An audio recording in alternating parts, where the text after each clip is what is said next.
ਚਰਸ ਕੈਦੀਆਂ ਤੱਕ ਕਿਸ ਤਰ੍ਹਾਂ ਪਹੁੰਚਦੀ ਆ, ਇਹਦਾ ਸਾਰਾ ਤਰੀਕਾਕਾਰ ਮੈਂ ਤੁਹਾਨੂੰ ਦੱਸਦਾ ਵਾਂ।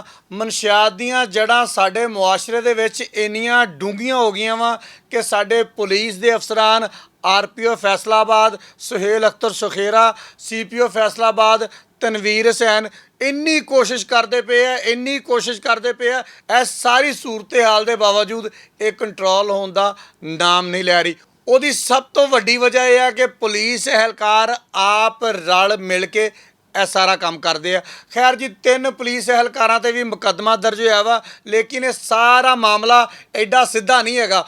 ਘੁੰਮ ਘੁਮਾ ਕੇ ਕਿੱਦਾਂ ਹੁੰਦਾ ਰਿਹਾ, ਕੀ ਹੁੰਦਾ ਰਿਹਾ, ਤੁਹਾਨੂੰ ਮੈਂ ਸਾਰੀ ਗੱਲ ਦੱਸਦਾ ਵਾਂ। 2 ਭਰਾ ਕਤਲ ਦੇ ਮੁਕੱਦਮੇ ਦੇ ਵਿੱਚ ਹੁੰਦੇ ਆ, ਉਹ ਬਖਸ਼ੀਖਾਨੇ ਆਉਂਦੇ ਆ, ਉਹਨਾਂ ਨੂੰ ਮਨਸ਼ਿਆਤ ਦਿੱਤੀ ਜਾਂਦੀ ਆ ਤਾਂ ਕਿ ਮੁਖਤਲਿਫ ਕੈਦੀਆਂ ਨੂੰ ਫਰੋਖਤ ਕੀਤੀ ਜਾਵੇ। ਦੇਣ ਵਾਲੇ ਕੌਣ ਹੁੰਦੇ ਆ? ਸਾਡੇ ਆਪਣੇ ਪੁਲਿਸ ਅਹਿਲਕਾਰ ਜਿਹੜੇ ਬਖਸ਼ੀਖਾਨੇ ਦੇ ਵਿੱਚ ਤਾਇਨਾਤ ਹੁੰਦੇ ਆ।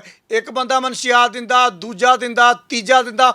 ਕੁਛ ਮਨਸ਼ਿਆਤ ਜਿਹੜੀ ਆ ਉਹ ਬਖਸ਼ੀਖਾਨੇ ਦੇ ਅੰਦਰ ਹੀ ਵੇਚ ਦਿੰਦੇ ਆ, ਕੁਛ ਬਾਹਰ ਜਾ ਕੇ ਵੇਚ ਦਿੰਦੇ ਆ, ਕੁਛ ਲੋਕ ਲੁਕਾ ਕੇ ਜੇਲ੍ਹ ਦੇ ਵਿੱਚ ਲੈ ਜਾਂਦੇ ਆ, ਉੱਥੇ ਜਾ ਕੇ ਵੀ ਉਹਨੂੰ ਫਰੋਖਤ ਕਰਦੇ ਆ। ਇਹ ਮੈਂ ਨਹੀਂ ਕਹਿੰਦਾ ਪਿਆ, ਇਹਦਾ ਸਬੂਤ ਹੈਗਾ ਵਾ ਇਹ FIR ਜਿਹਦੇ ਵਿੱਚ ਇਹ ਗੱਲਾਂ ਲਿਖੀਆਂ ਹੋਈਆਂ ਵਾ।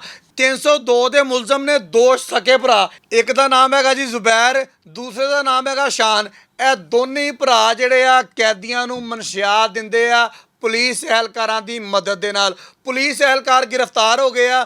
ਇਹਨਾਂ ਬੰਦਿਆਂ ਨੂੰ ਜਦੋਂ ਇੰਟਰੋਗੇਟ ਕੀਤਾ ਗਿਆ, ਯਾਨੀ ਕਿ ਇਹਨਾਂ ਦੀ ਤਫਤੀਸ਼ ਕੀਤੀ ਗਈ, ਤੇ ਫਿਰ ਇਹਨਾਂ ਨੇ ਦੱਸਿਆ ਕਿ ਇਹ ਧੰਦਾ ਬਹੁਤ ਹੀ ਗੰਦਾ ਵਾ, ਅਸੀਂ ਵੀ ਬੜੀ ਦੇਰ ਤੋਂ ਕਰਦੇ ਪਏ ਆ, ਜੇਲ੍ਹ ਤੱਕ ਜਾਂ ਕੈਦੀਆਂ ਤੱਕ ਮਨਸ਼ਿਆਤ ਪਹੁੰਚਾਉਂਦੇ ਪਏ ਆ। ਲੇਕਿਨ ਸਾਡੇ ਨਾਲ ਪੁਲਿਸ ਅਹਿਲਕਾਰ ਮੁਲਵਸ ਨੇ। ਥਾਣਾ ਸਿਵਲ ਲਾਈਨ ਦੀ ਪੁਲਿਸ ਇਹ 'ਤੇ ਕੰਮ ਕਰਦੀ ਪਈ ਆ। CPO ਫੈਸਲਾਬਾਦ ਤਨਵੀਰ ਹੁਸੈਨ ਨੇ ਇਸ ਗੱਲ ਦਾ ਨੋਟਿਸ ਲੈ ਕੇ ਤੇ ਇਹਦੀ ਮੁਕੰਮਲ ਇਨਕੁਆਇਰੀ ਦਾ ਹੁਕਮ ਦਿੱਤਾ ਵਾ ਕਿ ਚੈੱਕ ਕਰੋ ਸਾਡੇ ਪੁਲਿਸ ਅਹਿਲਕਾਰ ਕਿੰਨੇ ਦੇ ਵਿੱਚ ਮੁਲਵਸ ਆ ਔਰ ਕਿੰਨੀ ਦੇਰ ਤੋਂ ਕੰਮ ਕਰਦੇ ਪਏ ਆ। ਸਾਡੇ ਜ਼ਰਾਏ ਦਾ ਇਹ ਕਹਿਣਾ ਵਾ ਕਿ ਇਹਨਾਂ 3 ਪੁਲਿਸ ਅਹਿਲਕਾਰਾਂ ਤੋਂ ਇਲਾਵਾ ਵੀ ਕਾਲੀਆਂ ਭੇਡਾਂ ਹੈਗੀਆਂ ਵਾ ਜਿਹੜੀਆਂ ਇਹਦੇ ਵਿੱਚ ਮੁਲਵਸ ਆ ਔਰ ਉਹਨਾਂ ਕੈਦੀਆਂ ਨੂੰ ਮਨਸ਼ਿਆਤ ਦਿੰਦੇ ਆ। ਹੁਣ ਇੱਕ ਸਵਾਲੀਆ ਨਿਸ਼ਾਨ ਬਖਸ਼ੀਖਾਨੇ ਦੀ ਸਾਰੀ ਪੁਲਿਸ ਦੇ ਉੱਪਰ ਹੈਗਾ ਵਾ ਕਿ ਉੱਥੇ ਮਨਸ਼ਿਆਤ ਵੇਚੀ ਵੀ ਜਾਂਦੀ ਆ, ਡਿਲੀਵਰ ਵੀ ਕੀਤੀ ਜਾਂਦੀ ਆ। ਸਾਡੇ ਜ਼ਰਾਏ ਦਾ ਕਹਿਣਾ ਵਾ ਕਿ ਉੱਥੇ ਬਹਿ ਕੇ ਪੀਤੀ ਵੀ ਜਾਂਦੀ ਆ। ਹੁਣ ਇਹਦੀ ਇਨਕੁਆਇਰੀ CPO ਫੈਸਲਾਬਾਦ ਨੇ ਕਹਿ ਦਿੱਤਾ ਵਾ